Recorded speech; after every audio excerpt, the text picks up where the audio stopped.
Hello everyone, and welcome to the Deepbluerenegade podcast. My name is Molly, also known as the Deepbluerenegade, and I'd like to welcome you guys to episode 225. Today is Sunday, April 8th, 2018, and I'm glad you could join me today. It's probably a little bit of chaos today.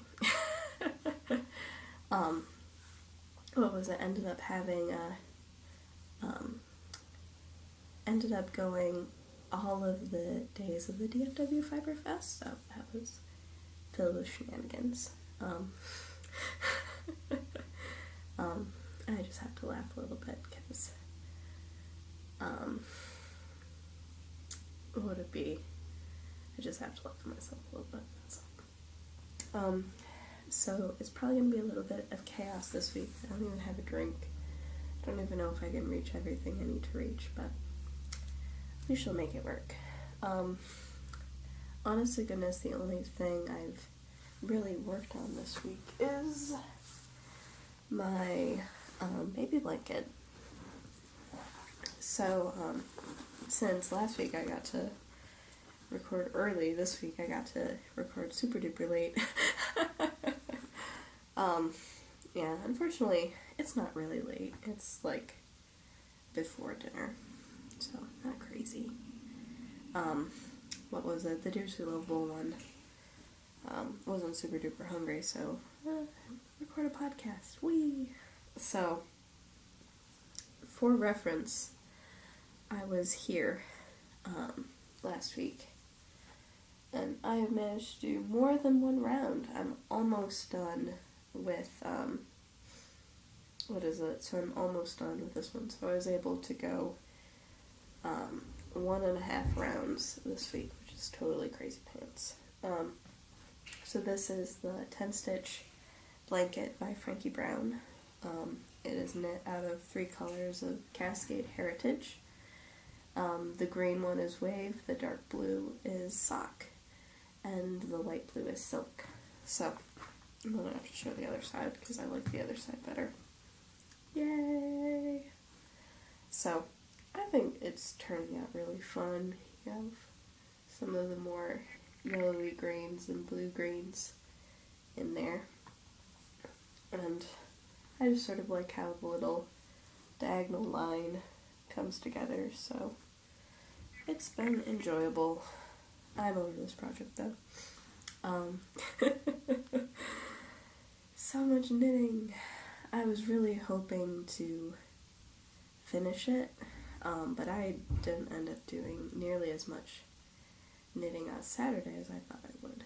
I did get a decent amount done on like Thursday and Friday, but Saturday not so much. And I've done a decent amount, I think, today, but not so much yesterday. I was pretty tired yesterday. But I just have to laugh a little bit because it was like, whatever. My friends were like, come on, you should come. So I did. Which wasn't too crazy. So it is an exercise in picking up stitches. I'm pretty sure that I have, I'm not sure whether or not I have enough of this to do another round. It's looking pretty thin. I may need to rewind this when I get a chance just to keep it all contained. This is the next color going in, and it's still pretty big. This guy, on the other hand, is also looking pretty, hollowed out. So we'll see how far this gets me and whether or not I have enough to do a few more. The other thing I wanted to show, so this is something that I did in the past week. So much stuff. I ended up swatching for my Stille tunic, and I was very surprised. So when I knit this swatch, it was square. And you can see how there's actually a bit of an angle to this now. Yeah, it turned out that I had put so much extra plying twist in this yarn that it's like not there. So, oh, excuse me. Okay, there we go. So I had so much extra plying twist in this yarn that it was actually biased as plied yarn. So I was in denial, so I tried making another swatch, which has a combination of 1x1 rib and seed stitch. The seed stitch feels pretty rough to me though, and I'm not sure I could handle knitting a sweater in 1x1 rib. The thought process being that when you have knits and purls, it is less likely to bias. I haven't dunked this guy in water. Honest to goodness, I just need to rip it all out. I need to rip it out and then take out the twist on all of it. So there is quite a lot of yarn that needs to be redone. And this, I think, is the inception of all sorts of nonsense, because it's like, but I did get to have a nice discussion with Jillian Moreno and a nice discussion with Abby Frankemont about what it was I did and why it was silly. They were making fun of me. Because normally I make a nice balanced yarn, but I ended up going overboard. I wanted to make a rough and tumble yarn for the sweater because I didn't want it to pill. However, I went too far.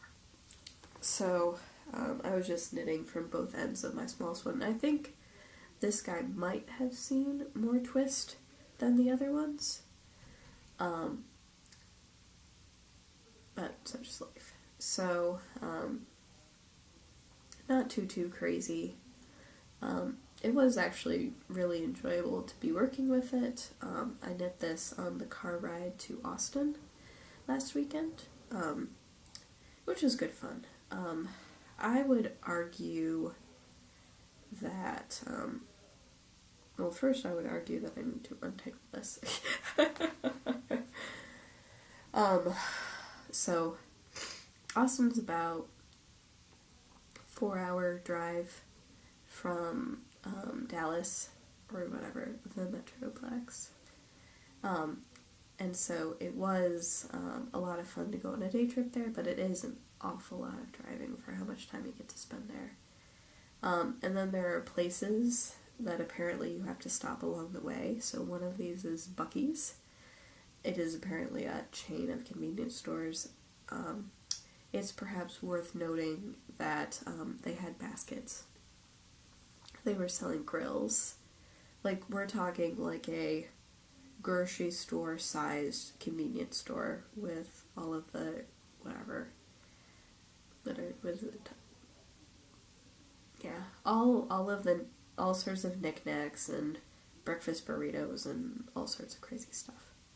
So the other place that you're supposed to stop when you're driving from Dallas to Austin is Check Stop, which this is one of those delightful Texas things, as you do. So at Check Stop, they serve these things called kolaches, or what is it, kroblask, something like that. Kolaches are the fruit-filled ones, and then the kroblask? I'm really screwing that up. Whatever. Are the meat-filled ones, so we ended up using that as our dinner on the way back. And way too late. Like, that was too late for rock climbing. But that's part of the reason why I'm so far on this blanket. But I did swatch on the drive down as well. So imagine my disappointment when it hit water and then it went boing. So that was silly.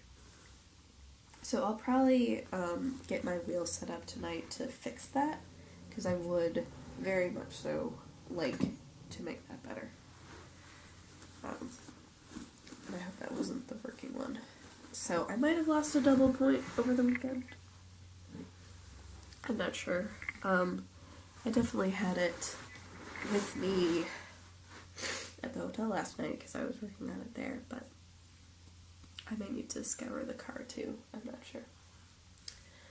So there's that. I just have to laugh a little bit about all the Firefest stuff. We're almost there. This might be a long episode. So I did enjoy the classes I took very much. Let's see if I can't make this work. Alright. So I haven't done anything with my Quilter's Magic, but I did start spinning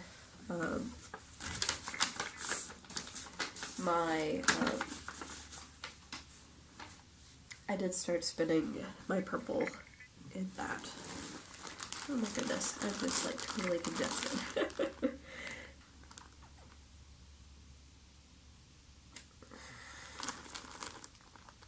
Like, I don't know whether or not I sound weird when I'm super duper congested. I sound weird to myself. So this is the Blurple from Three Letter Farms.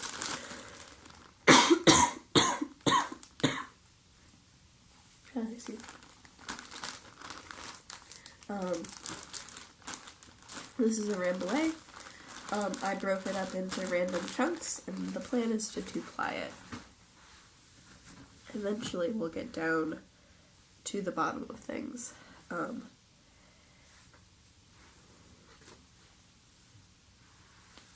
Whatever, there's just all sorts of nonsense going on in here. I have like skeins I need to put away and the whole bit. So I have like this yarn. I just brought everything with me. We will get to it soon, I swear. With like cones.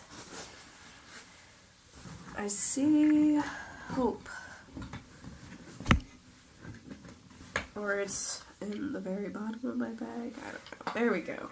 We're looking better now. So we'll get to that soon. So on my very fast flyer, or on my fast flyer, I don't have a very fast flyer actually. There we go. Is my Blurple. The color is totally wrong. I can't capture it.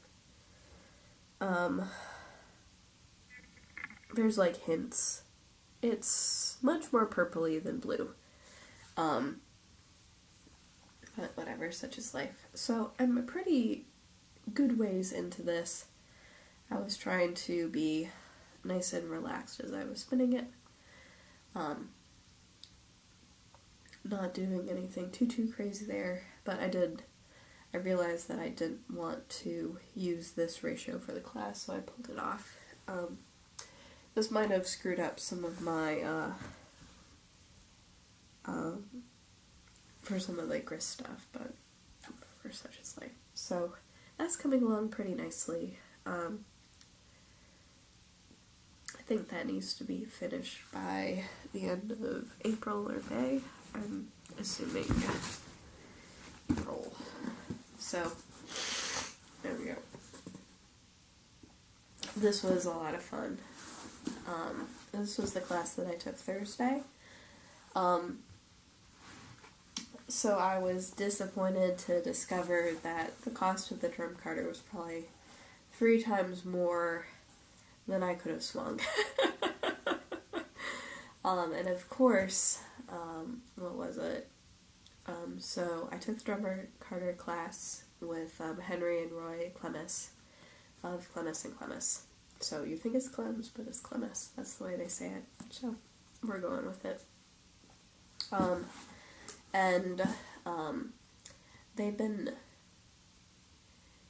It's been very interesting looking at all of their stuff and their drum carders and that sort of thing. And of course they take out they trot out the nicest drum carder that they make for the class. And based upon my conversations with them, I realized that it was going to be a little bit silly to, get a different drum carder, if that makes any sense. But such is life. Put the syllabus over there. But it was the case where we went over the history of personal use drum carters, went through how they're made and what their design flaws were and what were good about them and bad about them and that sort of thing. And then they went through all of the different things associated with the drum carters that they make. It's a 2-man operation. They're hilarious. Hilarious. And then about different ways of making bats with them. So, let's see if I can't. They have this interesting little thing, which is it's a bat puller. So the pink bit is a anti-static sheet with a slot in the end, and in that slot you can put this like piece of wood into, and that is and then you can clamp it to the end of your bat, and then you can roll your bat off your drum. And we're gonna be a little bit scary here, and we're gonna pull it out of the sleeve. So the first bat we made was Borderleister. Henry, which is the father, goes to all of the shows and buys all of the beautiful fleeces, and then uses it in their classes and stuff like that. So he's like at 200 fleeces a year or something insane like that. And this one, I'm unfurling the bat, even though it's a little bit terrifying. It's pretty big too. It might be a little bit folded on the end. Yeah, there we go. So there is a little bit of veg matter in it, but this was the first one that I made. So this was washed fleece, and I think this guy is about 3 ounces. So it was a washed fleece, and we ended up doing, I think, 3 passes in order to make this. It's so exciting to have so many different bats to be able to keep and take home with me. So pretty decent size. It ended up turning out to be really smooth in the end. And we ended up doing this semi-worsted. So we inserted the fiber tips first in order to create this. And now I am trying to roll this back up again, but it's sort of hard to contain the genie again without the handy pieces of wood to keep everything contained. Oops, losing some fiber. So, we hand cranked this one, and you could definitely tell when you put too much in, you're like, oh, this is a lot of work. But really, really gorgeous, really fun fiber to actually work with. Alright, here we go. And I'm just sort of tightening this down so I can stick back in the sleeve, even though it doesn't want to be contained anymore. So that was to sort of get a feel for what would it be? Like, how to get everything in.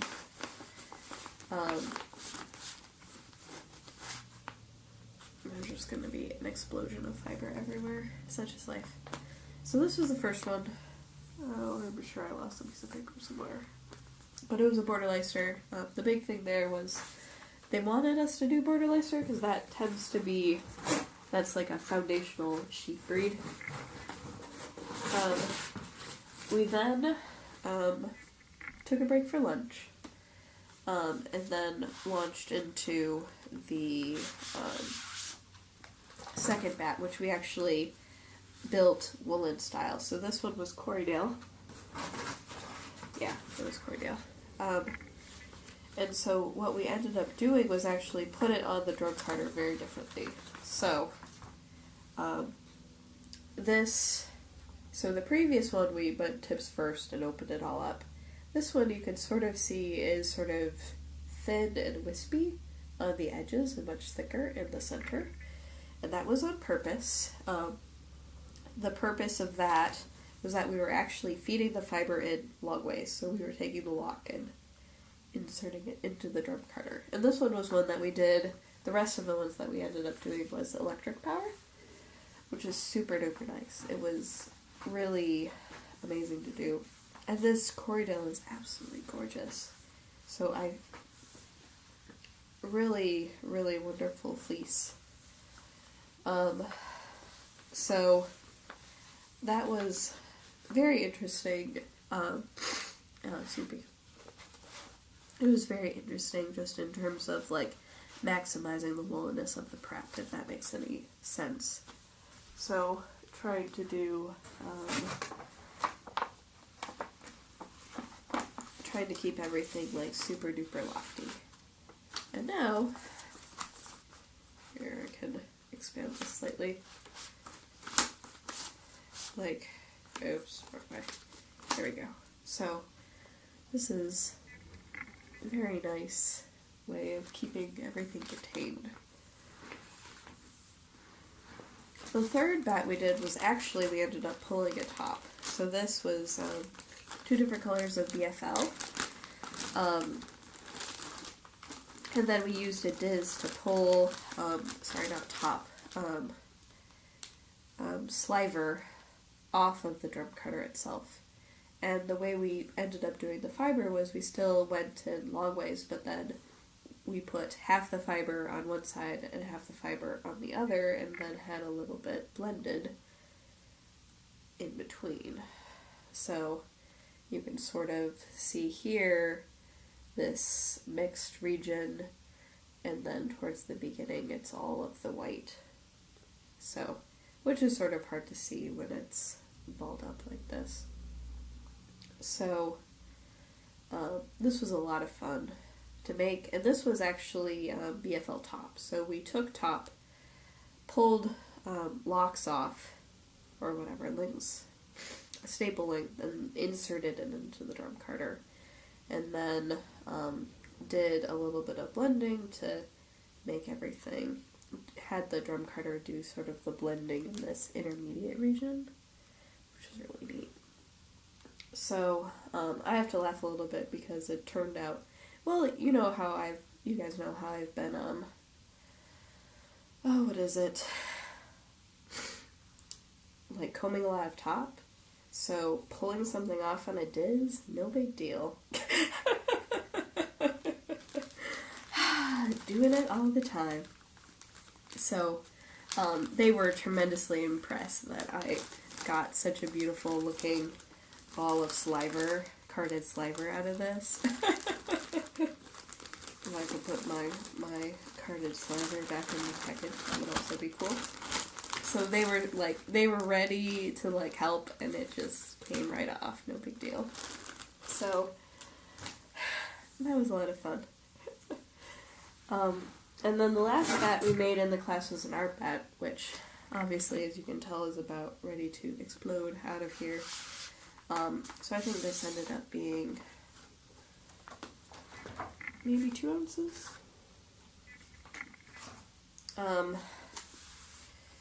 And I put in all sorts of wackadoodle stuff. And then sort of contained everything with the white. So this has like silk, and I don't remember what the base fiber was. Obviously, there are some veg matter in here, but this was actually very, very thick in the end. It also has bits of cashmere that have been thrown in there as well, so they were like seconds and stuff like that. But that was pretty much what we ended up doing. I think I'm actually going to fold this in half for better containment. So we practiced painting fiber, we practiced throwing in ridiculous stuff, we practiced different ways that you could insert stuff in there, like the bits of yarn. It was a lot of fun doing that sort of thing. A lot of good fun with respect to figuring out what you could do with it, and depending on what you were trying to go for. Like, if you were trying to process fleece as fast as humanly possible, turn on the electric motor and go to town. And the first pass is hard. A lot more work, a lot more fiddling with the fiber in order to get things to go. But then all subsequent passes were super, super fast. So I found that to be very interesting as well. And maybe I could like look through the bags and try to figure out what would it be? Oh, come on, you. It's a lot of fun to be contained in one thing, but at least now it's a little bit better contained than before. Pull it a little bit more. All good. Okay, that's just a little bit like an uncontrolled chain reaction. So, so it was maybe a decent amount of work, breaking everything up, but way less work than combing. Way less work than hand carding. But the dilemma is, I looked and saw how expensive it was, and I was like, I really liked it a lot. But I can't spend that much money on, it was the Elite Crankless, not Crankless, because there was actually, you could pretty quickly switch between motor operation and crank operation. But, yeah. It was a lot of fun. But I think I would need my own fiber business in order to justify that as like part of a business expense. And the odds of me doing that are very low. So, it'll be a lot of fun to play. It was a lot of fun to play with it, but yeah. Yeah, so it was like $21.50 for the ones that we were using in class, and it was like, oh my gosh. So, oh well, such is life. So, I got to have a lot of fun making it. They had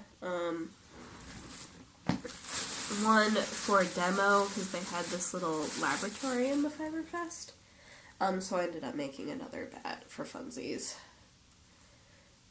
So this was the other bat that I ended up making with my friend Michelle when we were just wandering around because I wanted to show her the fun of making the bat. So this is my white base fiber, and then I added some purple and gold and sparkle and that sort of thing.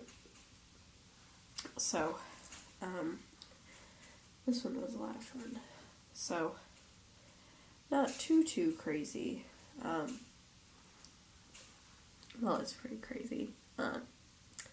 But that was like a really quickie little thing, and then it turned out it was an impromptu demonstration, because I did, what would it be? The big takeaway from the class was like, okay, here are all the different tools, here's what you do when, how do you make a good bat, how do you pull it off nicely, and all of that fun stuff. So, it was good. Excuse me.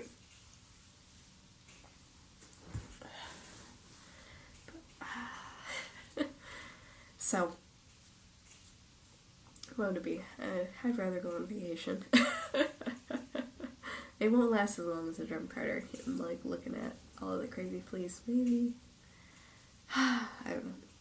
But what was interesting was sort of going through what made for a good drum carder and what you could do with it, and what you shouldn't be doing with it, and was very cool. So I am better educated, and it was so much fun making baths. But yeah. The other class I took was called The Gist of Grist, and Don't Let Your Yarn Weigh You Down. And what this boils down to is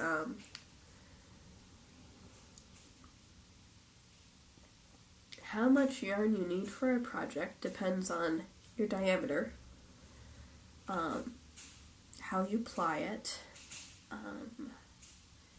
what fiber you choose to use, and how the fiber has been prepared. You're like, duh, of course. But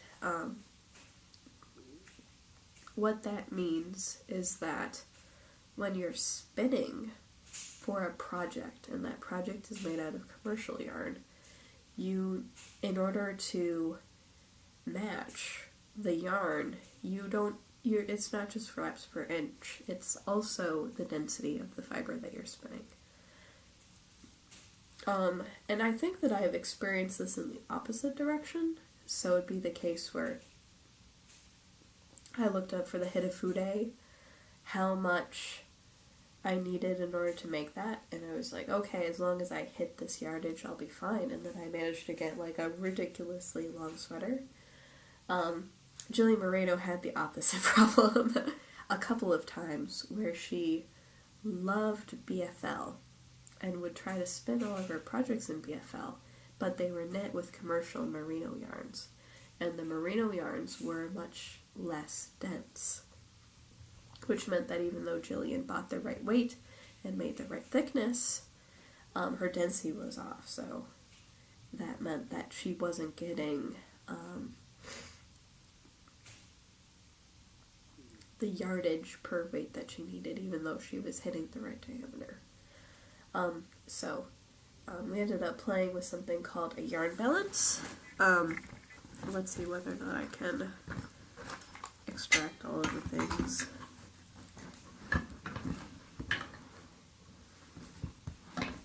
And also running a bunch of experiments, which was fun. So,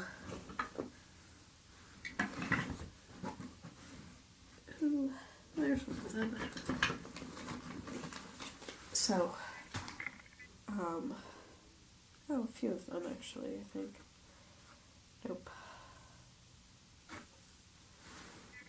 I'm not sure where everything is actually. So, this is a merino that I spun at the beginning of class.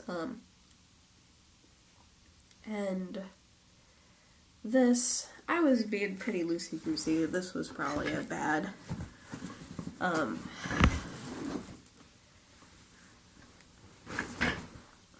bad from the notion of, oh, here we go, here's the other one that did. So we did a breed study to start. So these two yarns have very different thicknesses. But one of these is merino, and one of these is Wensleydale. So Wensleydale is sort of like BFL on steroids. It's very lustrous, long wool, and then merino is short and crimpy and full of shenanigans. So I was supposed to spin these two the same weight and then figure out how dense they were. I screwed up. I ended up spinning these two yarns to be the same grist, but obviously they had very different thicknesses. So I would get the same yards per pound on both of these yarns, even though one of them is super duper fluffy and one of them is super duper slinky. And and that it's entirely possible to even get the same diameter, but then have totally different yarn density or crest. So, and then it was sort of a split between all of these. So, I also ended up doing, for the class, some blue Corriedale. So one of them I spun long draw, and one of them I spun inchworm style. And they still look pretty crazy pants. It looks like some sort of crazy cables going on here. And my samples are just all sorts of craziness. And then I didn't get a chance to do, to ply the other examples, but I did spin the spangles for them. So I have merino and silk and BFL. So I will need to ply or decide to keep spinning, because I also ended up taking home, I have a merino silk and I think this might be 100% Tencel. So, but I don't own the tool right now, so I guess it's something that you can get from the Eugene Textile Center or the Woolery or stuff like that. And so what it boils down to, it's a plastic box with a little balance with a notch in it. And what you do is you take your length of yarn and you put it on the notch. And then you cut the yarn, so this is a terminal sort of sample. You cut the yarn until the balance goes flat. And when the balance is flat, you pull the piece of yarn off and you lay it gently, don't stretch, and you measure its length. And that gives you how many yards per pound you have. And you may want to do a couple of samples of it to understand where you're at. And it'd be the case where if you're in the middle of a project, you're not sure what's going on, then take a the singles off, apply it on a spindle, and then check it on the yarn balance just to make sure that you are on target. So, what would it be? It's just it was very interesting how all of that stuff came together. So, but it was eye-opening just because, it would be the case where, normally I don't check wraps per inch, so when I spec a yarn that I've spun, I tend to look at the yardage and then convert it to yards per pound and then look at the chart and figure out, oh, I spun this weight. But I may also want to do wraps per inch as well, in addition, which is something that I've sort of not done, or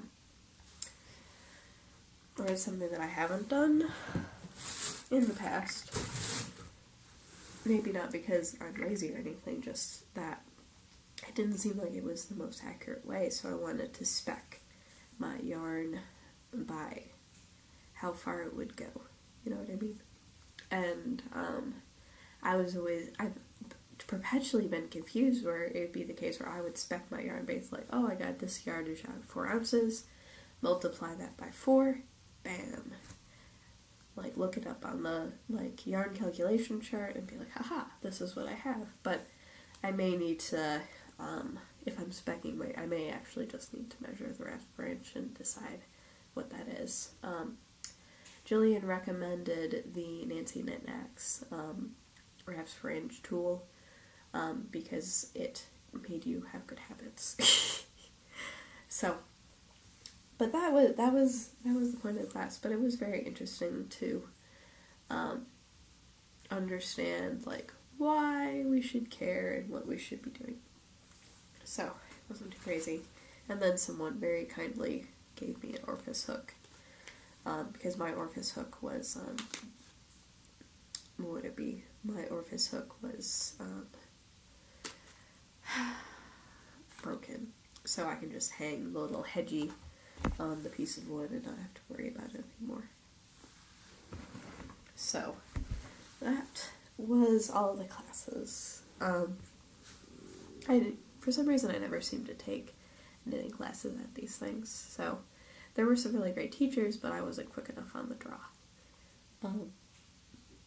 Alright. on to the other things. So, I'm laughing at myself a little bit because of this repressed urge for sweater.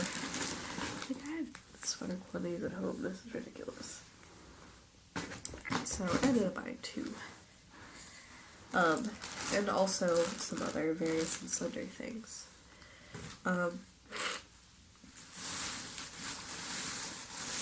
As apparently you do on occasion. I think I have everything lined up.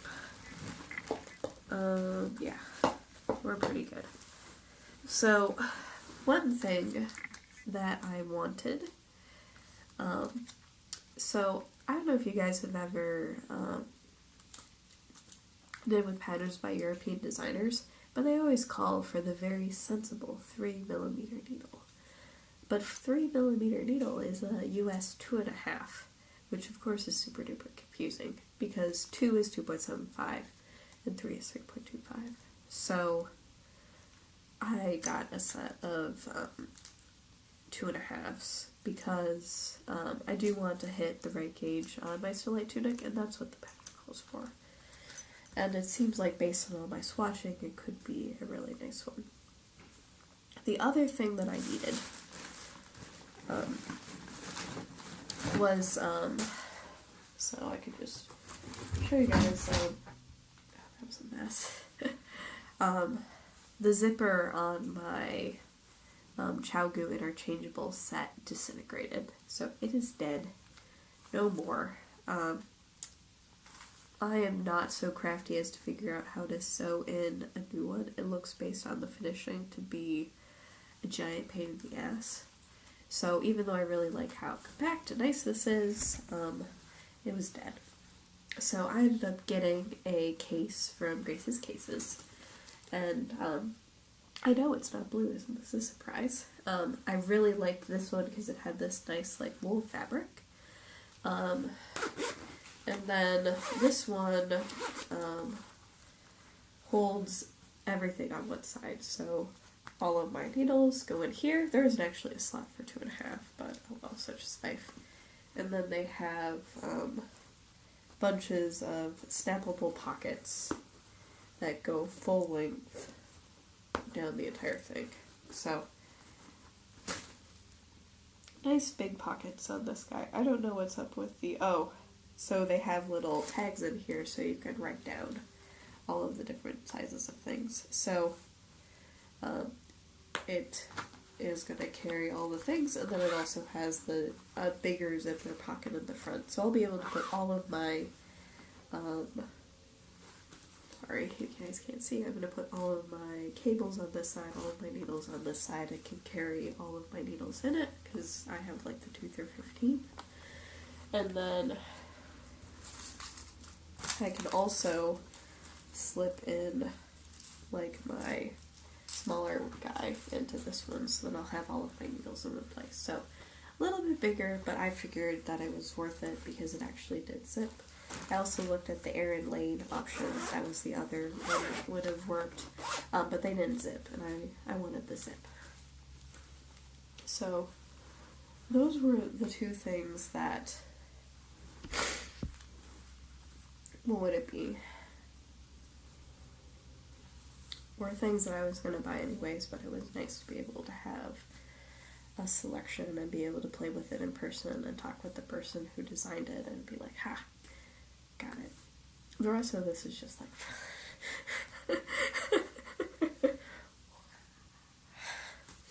it was just full of nonsense.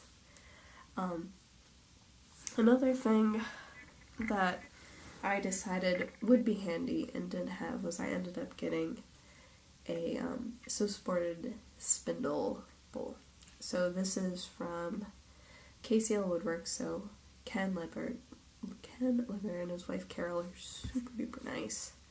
And they come every year, and it's always fun to talk with them. So I ended up getting a ceramic base, blue, no surprise, and then the base is acacia. And then somewhere in here is the walnut. Ah, yes. So, what's nice about this is that this comes off and you can screw this on like so. Well, maybe. So, here's the dealio. When you're supported spindling, you can either be on a table and you have this sturdy base, or you can stick it between your knees and do it in your lap. Except you can't do it. Well, yeah, you can do it. You guys can't see, but I do have it in between my cross legs. So then you have your little supported spindle, and then you can twist from there, and then spin off the point. But you either need, I'll have to check to make sure everything's okay there.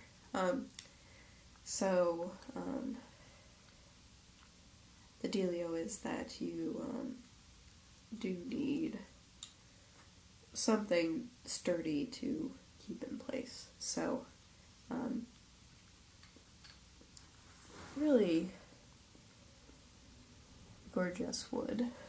I really like the variegated wood on this one too. So you can actually see this one was done sideways, so it was, so you could get a little bit more interesting wood out of it. So this will be for my supported spindling adventure, which I will be starting on soonly. And it's always, what would it be? It's always a pleasure to buy stuff from them. So that was like something where I was like, okay, I should look for this, and I confirmed with my friend Sarah. Cold.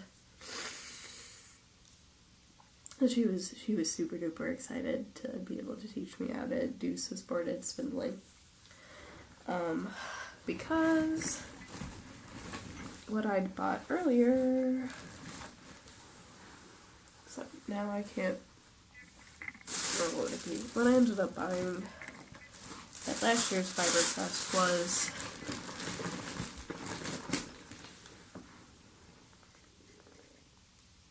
a support spindle that converted back and forth between a drop spindle and a supported spindle. But now I can't figure out where it's hiding on the floor. Because there's so many shenanigans. Oh wait, we got it.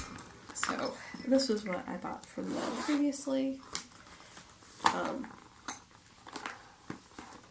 So, it has the pretty top and the shaft.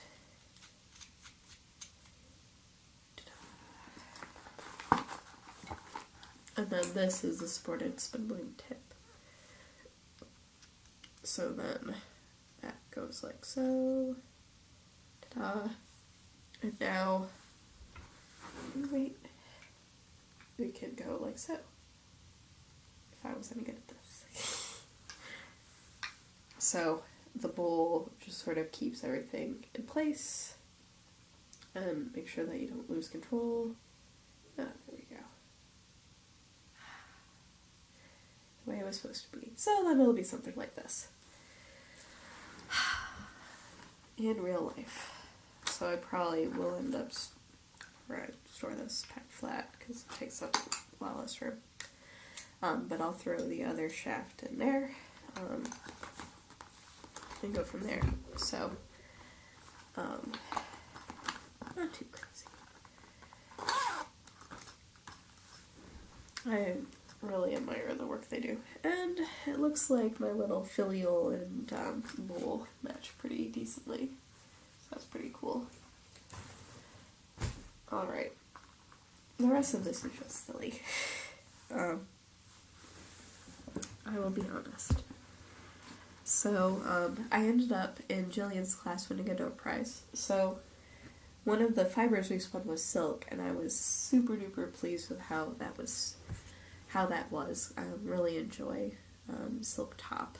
So I ended up getting some silk top as a door prize from Fire Ant Ranch. So they are in Georgetown, Texas. And so she was just super duper sweet. She's like, I swear you've bought something from me before. I'm like, I don't think so.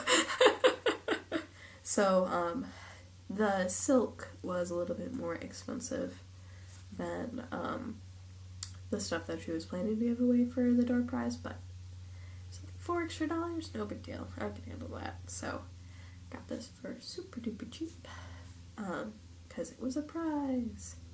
So it should be a lot of fun to spend. Just have to make sure I keep my hands far apart. And so this is teals and blacks, and then a little bit of natural in here as well. But I thought this was going to be good fun to work with.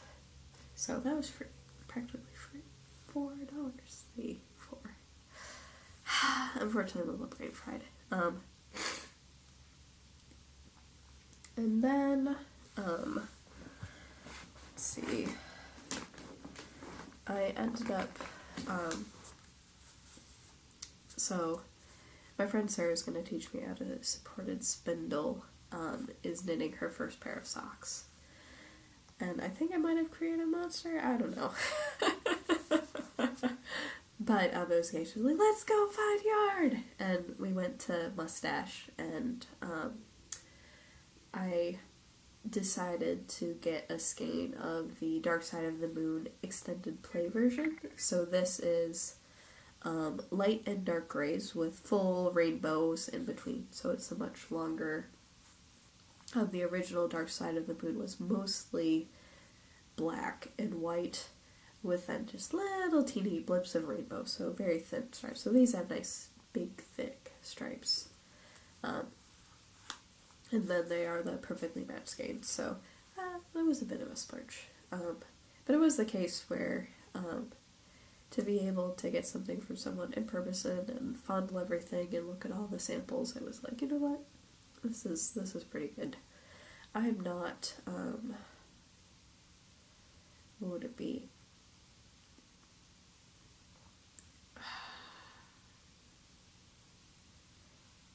Like, I'm not one to stalk an update. I'd rather just get things in person. So, she ended up getting Dark Side, and I got Dark Side, so like, we're going to be all twinsies and stuff. The other thing that was a little bit thing would be the case where this was something that social media sold to me. So this is the crosswind shawl. Oops, sorry. We were just seeing the reflection. It is a massive 3-color shawl. So this is by Jean at Beacon Draper of Two Guys Yarn Company, and I ended up buying a kit. So it came in these colors, but surprise, surprise, I did end up getting the gray and the charcoal, but then I substituted in a skein of this blue. So this is Bowtie March. And then this one is Fog Advisory and number 5. We don't know what number 5 is. So I thought this was going to be a lot of fun. The gray and the blue are pretty close in value, but then I think the charcoal will keep things pretty nice. So he also included a Ravelry download, a hilarious story about wearing shawls in public as a guy, and other such things. And what was it? It was a little bit funny because he was like trying to be conscientious about not having you're at a festival and you're buying yarn from all these different places. So he tried to make it located in Irving, Texas, but it backfired and like immediately declined, so I just ended up paying for it, the whole kit, in cash. I wanted to switch out the tweed, but it was going to be cost prohibitive to have it in the tweed yarn, just because what's cool about this yarn is that they actually custom mill it. So it is 80% BFL, and then 20% is 80% superwash BFL and 20% nylon, and it's actually the shiny nylon, so it shimmers, which is really cool. So,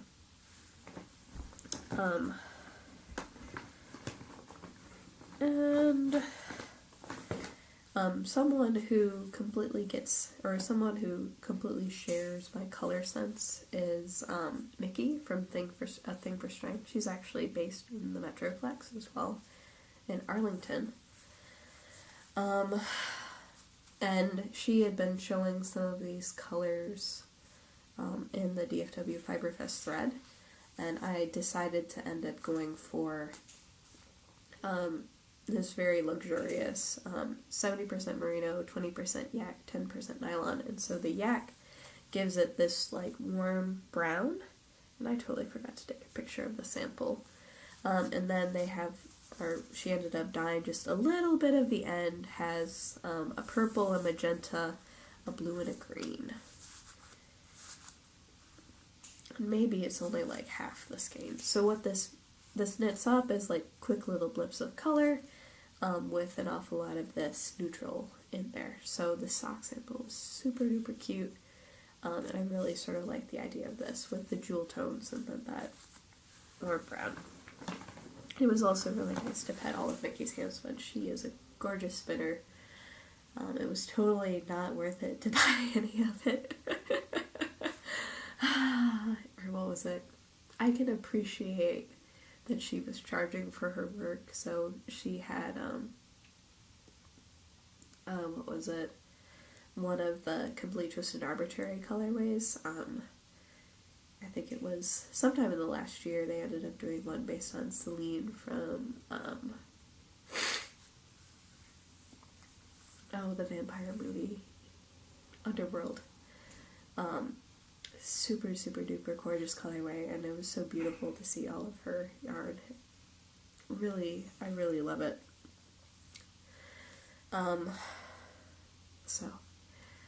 But yeah, I couldn't justify purchasing a skein of that, sadly.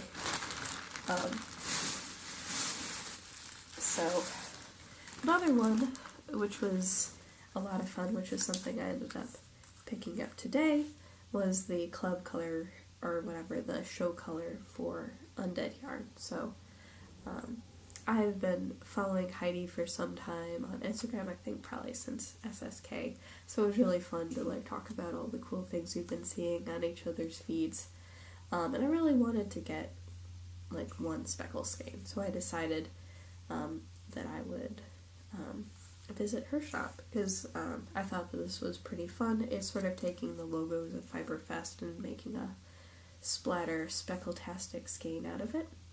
So, and it was very reasonably priced.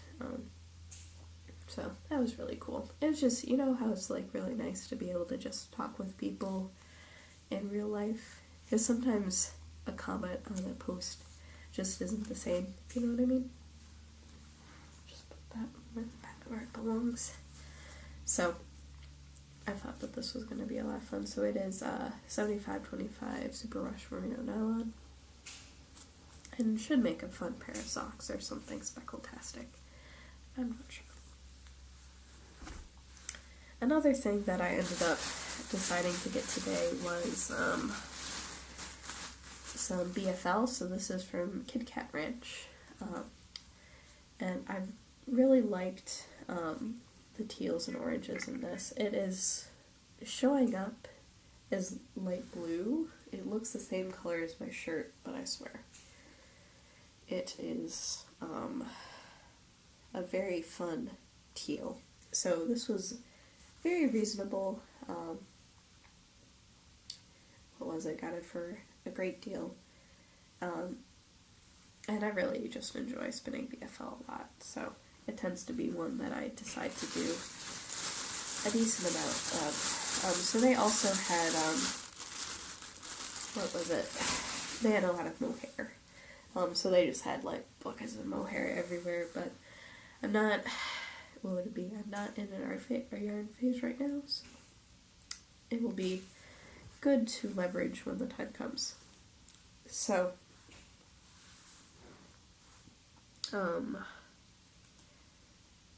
yeah. Now the remainder is just totally silly. I don't know why it was that I bought 2 sweater quantities. So this is something that I got from Claudia Hand Painted Yarns. So, what I thought was really cool. Okay, so we got interrupted because it's been an hour. It's almost over, it's okay. So what I thought was really cool about Claudia Hand-Painted Yarns was that what she brought with her was 100% silk and 100% linen, because I think she knew that, whatever, people were on the prowl for things that were not wool. And so she does hand-painted linen, and you don't find a lot of people who do this because it's totally upside down. It was fun talking with her about it, actually, because she's like, water can't be warmer than 70 degrees Fahrenheit. You put base in order to make the dye set, and sometimes it's like, meh. So, I really ended up getting sold by the samples, though. So she was like, put on samples, and she had oodles of samples with her. So I tried on, they had a sample of Heidi Kermeyer's Vitamin D with like beads along the neck and knit out of the linen lace weight. And it fit perfectly, it looked amazing, it had the great slinky drape that the sweater really needs to look good. So I got sold. So I ended up picking this blues and greens to knit it with. So it'll be a little bit crazy making because I now have about 1,500 yards. No, it's more than that. We are talking over 1,600 yards of would it be lace or whatever, linen, which will need to be hand wound a couple of times before it's ready to go, though it is pretty soft overall. But it'll be a super duper easy sweater to take care of, and looks so great. It was so nice to have a sample in the size I was going to knit them in. So I got sold. Have I knit with the other one I bought? Oh well. The other one was, what would it be? So there was a group there that was showing off their Ori weaving. They got to practice a little bit on their loom and add stuff in and sort of go against my engineering nature. But they ended up having a sale on Shibui, which is something that I've been admiring for some time.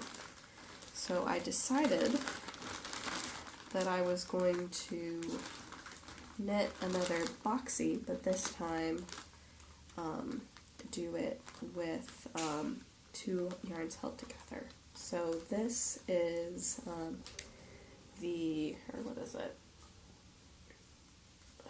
what did they call this one? So this is the Silk Cloud, which is their 60% mohair, fit 40% silk, in the Abyss colorway, which is black. Am I insane? Maybe. And then I ended up getting several skeins of the pebble to hold with it. So I have 6 of the blue, and then 1 of these grays for trim, because I needed 7 total skeins for the project. So I'll probably end up just having this one by itself and have that be like the collar and the cuffs and the border, and then have the rest of it be this guy. So it was the case where I've really wanted to work with this yarn for some time, and it finally was a reasonable enough price to pull the trigger on. And I really, really like wearing my boxy a lot, so I wasn't sure beforehand that I would be okay with an oversized sweater, but that was the splurge. That was the splurge of the trip. It wasn't even really a trip. No, that was my total splurge of the show. So, it was on Uber sale, but I realized when I gathered everything together, and then it was like, oh yeah, this is gonna hurt a bit. So it should be good fun. I'm probably gonna have to be pretty careful about winding the mohair silk, but I think it's gonna be a very very fun sweater, so it shouldn't be too crazy.